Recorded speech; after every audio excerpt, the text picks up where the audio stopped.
All right, we begin here in Nigeria. The Independent Petroleum Markets Association has issued a 7-day ultimatum to the Nigeria Midstream and Downstream Petroleum Regulatory Authority over unpaid bridging claims totaling over 100 billion naira.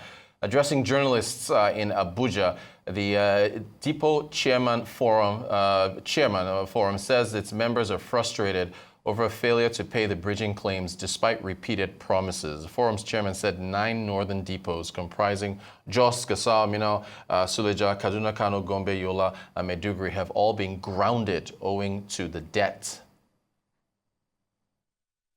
If NMDPRA did not pay our money within 7 working days, we are going to withdraw our services in all over the country, and we are going to withdraw our tanks from loading and discharging. At the same time, we are going to lock all our stations across the whole Nigeria. Another worrisome development is the NMDPRA is imposition of several abnormal levies on our members. Chief amongst them is the imposition of 5% commission accruable to them at the sales of any petrol station outlet in Nigeria. Tell me, when has the NMDPRA turned herself into real exchange agent, collecting a commission on sales of retail petrol outlets? We hereby call on the federal government of Nigeria, headed by President Bola Ahmed Tinubu, to fully intervene in this prolonged dispute between Depot Chairman of the Independent Petroleum Market Association of Nigeria, IPMAN, and the Nigeria Midstream and Downstream Petroleum Regulatory Authority, NMDPRA. All right, we have a very special guest to discuss this matter, Mr. Dan D Kunle, energy and business consultant. He's got years of experience in the energy sector, former privatization advisor at the Bureau of Public Enterprise, also a senior technical advisor on gas at the Ministry of Energy, Gas. That was 2007 through 2009, participated in so many forums, worked on the gas master plan. You're very welcome, sir. Good afternoon to you. Thank you very much, Rotus. Great opportunity meeting you. Hey, live. I want to learn from you today. First of all, these bridging claims, for anyone who is not aware, what is that about? Bridging was part of the scheme that was developed during General Gowon's regime in 1973, 74, 75 to equalize the price of a liter of petrol. If you buy 1 liter of petrol in Lagos in any petrol station, it will be the same price in Maiduguri. Is that so? That was it was to have uniform pricing across the country. Does that make sense? Can you make at that time, no, it was a command era. Yeah. The country was just coming up. We were rich. We were very rich in from oil. So Nigerians were, and our population was low. Right. And it was still the command era, socialist tendency government. The S word. You have used the socialist word. Yes. That is welfareism. Of course. Everybody feel the wealth of the nation from oil, the new wealth of the nation from oil. So they equalize the price. So the trucking, you see, this is where the issue is. The trucking cost, NNPC and PPMC, NNPC being the corporate body, created since 1977. Okay, and then the PPMC was created out of it as a subsidiary. And then all the refineries, came up. So now the depots and the pipelines were built by President Obasanjo, from 1970, Gowon Obasanjo. And then they now say, the price, the NNPC and PPMC did not own trucks. Right. They outsource it to dealers. That's why I feel bad for these IPMAN people now. They outsource it that, let people who own private vehicles and the six stars. The 6 stars in those days were ExxonMobil, Total, National Oil. There are about 6 Unipetrol and the AP, which was so they were the 6 stars. They had some trucks of their own, and they also outsourced trucking. So when you truck from Lagos or from any refinery in Nigeria to any part, the differential will be adjusted by the government, by PEF, Petroleum Equalization Fund, for refund to the transporter. And that fund was depending on oil prices, was it not? Yes, yeah, and they have a small marginal amount they were setting aside.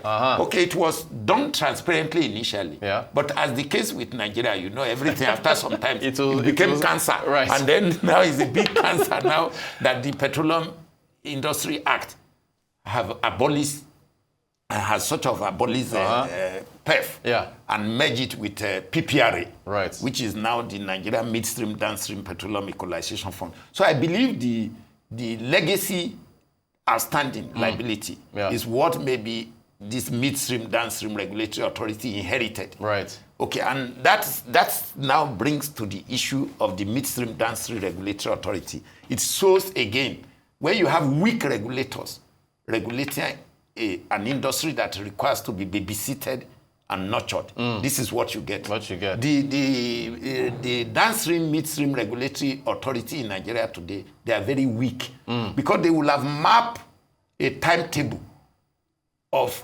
transition. Right. I said it about a week ago to your colleague that we need these people. The president must order these people that give me a transition timetable.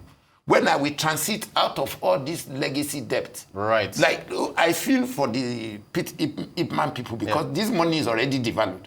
None of them can replace their trucks anymore, even if they pay them this money. Right. Because this money goes to various owners of those trucks or petrol station owners. So this is what you get when you have weak regulators.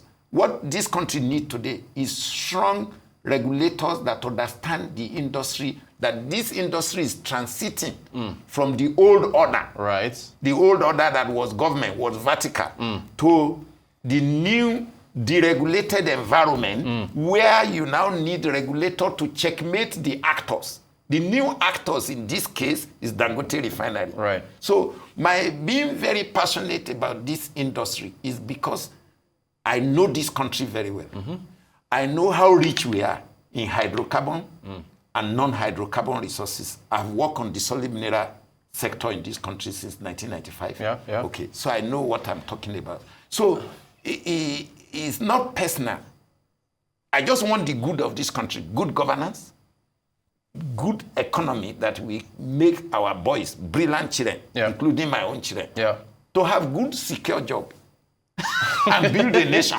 This is what I'm after. So it's unfortunate that we have this weak situation now. Right, we have and IPMAN is threatening now to go on strike. And look, there's fuel scarcity already in parts of the... Then we are in trouble again. That's a puncture to our energy security. It's a puncture. So, okay, what I want to ask you about this thing about trucking. What about the pipelines that are supposed to carry the fuel across the country? Thank you. Yes. If you see the mapping of our pipeline infrastructure, product pipeline infrastructure, crude and white products. White product means kerosene, petrol, diesel. Okay. From Atlas Cove, which was the first one that was developed by the international oil companies when they started. Atlas Cove with NNPC. Okay. From there you pump via Ejigbo depot to Mosimi. And then the great work of President Obasanjo in those days when they were military head of state with my late great father, Chief S.B. Awoniyi. They were the one in the Ministry of Petroleum. Okay, they built all this infrastructure, the pipeline to Ibadan, to Ilorin, and then they took Bini like that. They loop it across the country, all the way to Kaduna, to Gusau, to Kano, to Gombe via Jos from Kaduna. Then Gombe extended to Maiduguri. Then IBB built and connected Suleja to Minna and connected Yola. My brother, you cannot pump petrol today from Atlas Cove to Ibadan, to Ilorin. Okay, so the question now is this. What is PPMC, a subsidiary of NNPC and NNPC? What have they been doing? Right. I will give you one information that I want the president to check what I'm going to say now.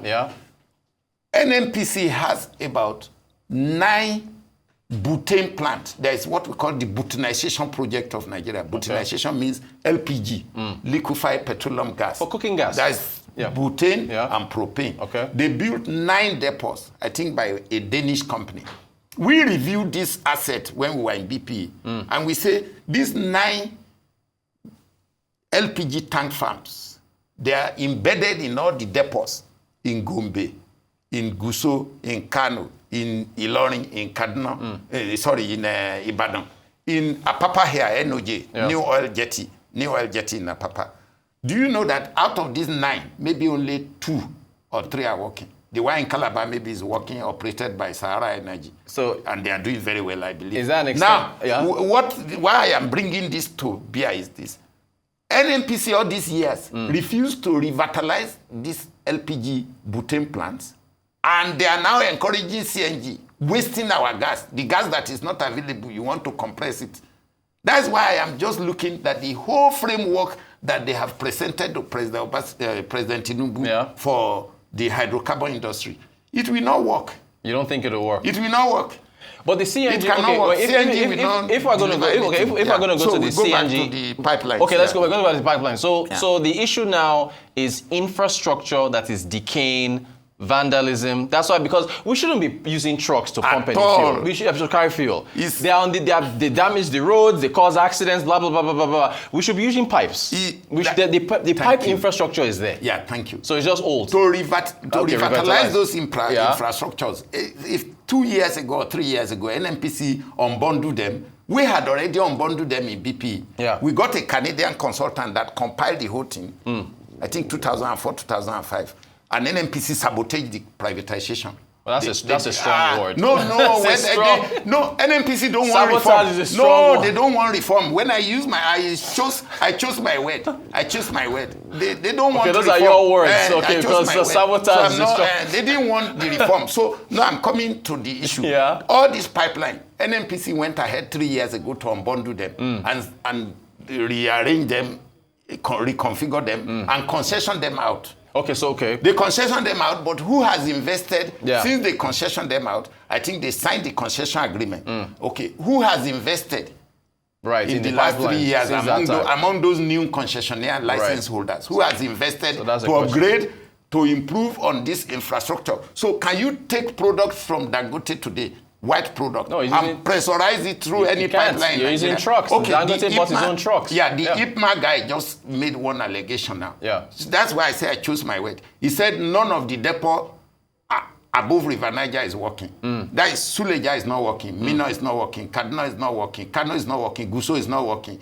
Okay, Jos is not working, Gombe is not working. So Maiduguri is not working, Yola is not working. That means this entire large territory. Yeah. You have to truck petrol to every petrol station. Right. I hope you can see. And now you are going to be trucking CNG. You are going to be trucking. Even I had another funny one now. They call mini LNG. I just almost cry when I read all these things. What do they mean by mini LNG? You are building AKK. Kaduna gas pipeline. You are building Escravo Lagos pipeline system 2, which you have not even properly completed. It's completed partially, but you have not built the metering station to boost it. Yeah. So, and you are again now embarking, whether it's public money or private money, I don't know. In Ajaokuta, you are building a new LNG, mini LNG. What is the meaning of that?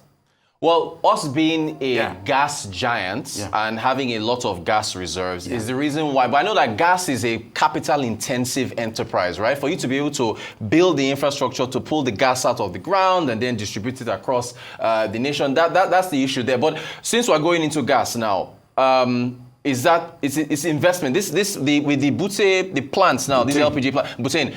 So I guess you are saying that Nigeria needs to be able to attract investors into the nation to be able to follow through on these concessions. That's what we need. It's investment. We got to attract investment. Let me, for academic purposes, if we have luxury of time. We have the luxury of time. You see, gas infrastructure, gas investment, production, management, and delivery of gas is by far more expensive, more capital intensive than oil.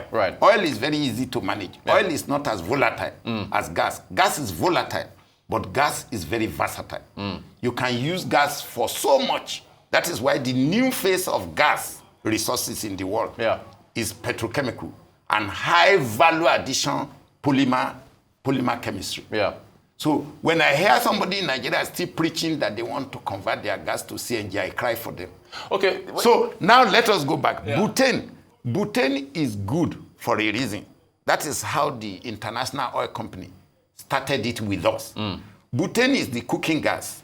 That is easy to handle. Why? The infrastructure to handle butane and petrol is already mature. Petrol stations, cylinders to carry butane, to carry LPG. Yeah. It's already mature. Even a schoolboy know what to do. Okay. But the technology and the facility, the apparatus to handle CNG is not yet with us at all. Okay. It's capital intensive. And before you spread it out, that's capital intensive. Where do you get that money? Which private person in the last 2 years has put his money in CNG and made so much money? The leader, the pioneer there, knows what they are doing. That is NIPCO. They know what they are doing. They have a strategic balance in their operations. Yeah. So they are using that one just to maybe make government know that it is doable. But it's not their cash cow. They know what they are doing. But so now, let's go for that now. Okay. If you now take LNG, LNG, Nigeria LNG, you know how many years it took to actualize it to 1999. Yeah. Okay. Train 1 to 6, which is about 22 million tons capacity. We have not even met that in the last 3 years.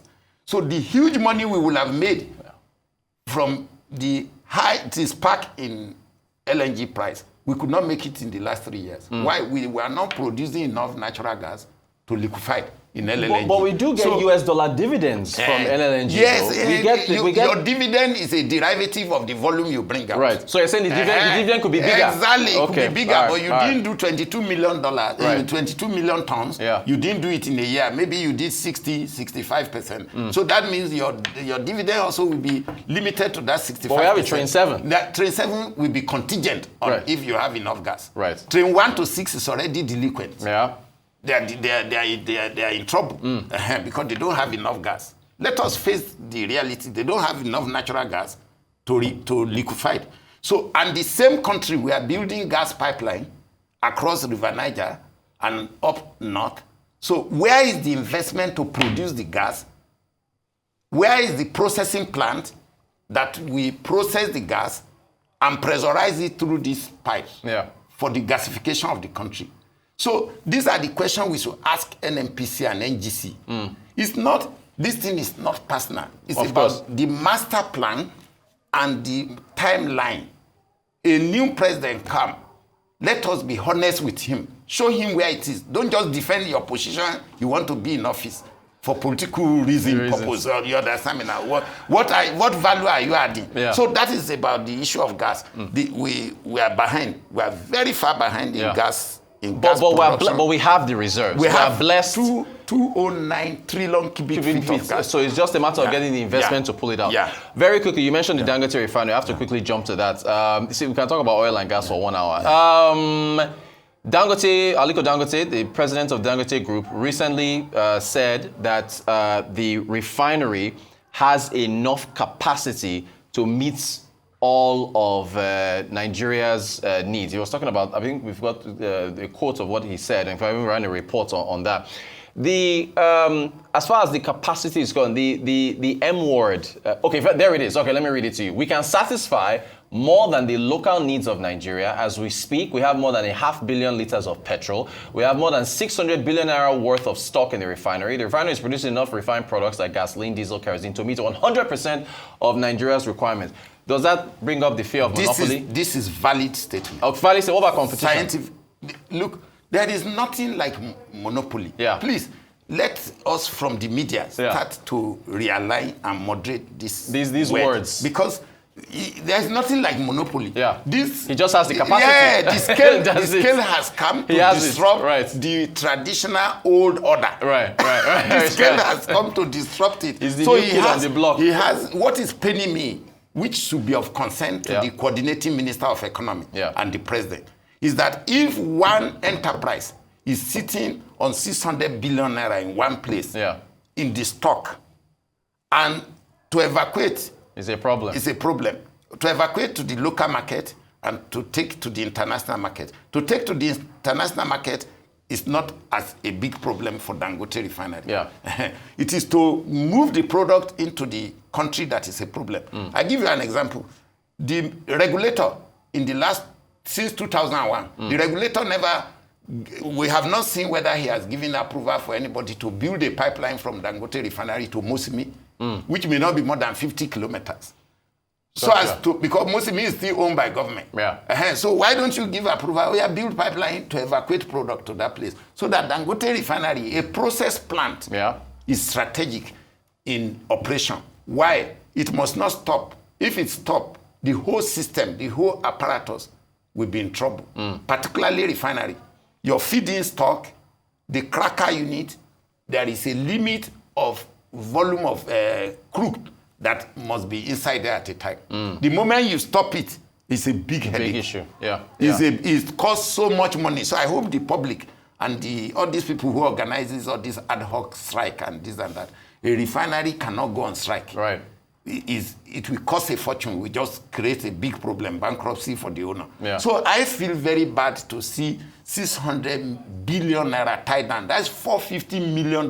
Look, in 1 week, just see the circle of that money. Yeah. In a very model economy like America or Britain, where the velocity of money. Imagine that money if the thing was going around like that. Even just see the impact alone on Lagos. Yeah. Lagos environment. If they just derive 1% every day value from that $450 million. So now, to go back to the issue, I think it is time for the president and the coordinating minister of economy to sit down with NNPC and the midstream, downstream regulator and say, come, it's time we resolve this matter. We cannot have local capacity and you people are blackmailing the owner. It's wrong. Very wrong. Why do you again, blackmail is it? Yeah, no, that is, when they come up and say, oh, the product is not good enough, or they say, the capacity is below what the country is consuming. Right. Look, the average consumption, scientifically, this country some days don't consume 30 million liters a day. Some days. Right. Some days, depending on the cycle of the... It's lower. Some days, it may be about 40 million, depending. So let's even take average, the average in theory, that we consume 45 million a day. If Aliko alone can give us 48 million liters a day. Then it's covered. So when people say, oh, it does not have the capacity. Last week, I was in that refinery. Last week when I was there, they were doing 600,000 barrels a day. That last week. And he says they must have slowed down now because they were heading for 650,000. Yeah. So it's not that I'm careful about the word I use, because you will see that since I've been talking publicly, you will see that I've been very guided. Of course. Because the civility in me is that I want people to prove me wrong. Right. Because I have walked through the mill and I have worked with one of the most finest people in this country. People like Baba Awuni, people like General Jembewan. I have worked, my minister when I was in the ministry, up to now, we relate like brothers. Yeah. So we have brilliant people. I say the fact. Yeah. And we have, I just state the fact politely. We have brilliant people in the oil and gas sector. It should be doing much better than it. Exactly. So that's why I talk carefully. It's not that I'm attacking any individual. Understood. But this investment is worthwhile for the president and the coordinating economy have to come together to resolve this matter and for Dangote. I want to go upstream very quickly. Okay. It's amazing how time flies. Can we get to 2.06 million barrels per day of oil production? That's what the administration is aiming for. And we were there not too long ago. Can we get back there? If there are no more accidents, which may not be easy to avoid, you can prevent accident from happening, but at times the OML 18 just had an accident recently on the Canton channel. So now you see, those of us who monitor the trend and the activities in the industry per hour, we felt that to increase to 2 million is very doable long time ago. But there are still certain problems that must be resolved by the upstream, midstream regulatory authority. There are some assets that are doing just 10,000. They're supposed to be doing like 100,000. Take OML 42. Why should NNPC not allow OML 42 to go to the actual investor? The actual investor is not the one operating it. So why don't you allow the actual investor to take the risk to run OML 42? Why are you preventing him from doing that? You understand me now? Yeah. So there are many assets like that are in an arrangement that are not tidy. Well, there's also host community, there's also security, vandalism, there's all that. It's about social engagement. Yeah. For you to have social license that is tenable and reliable, you need to have proper social engagement. The life we live now is open society. Yeah. When you talk to people reasonably, they will listen. So that is why I'm very worried when Dangote has to import crude oil. Yeah. I'm very worried. Should be getting it from you should get it locally. Mr. Dan D Kunle. So please, Rotus, it's nice. We're still going to have time to talk more. I'm telling you, this has been a fantastic conversation, Mr. Dan D Kunle. It's always a pleasure learning from you about the oil and gas sector. For giving me the opportunity. Thank you so much for your time, sir. Yeah, thank you. I appreciate it.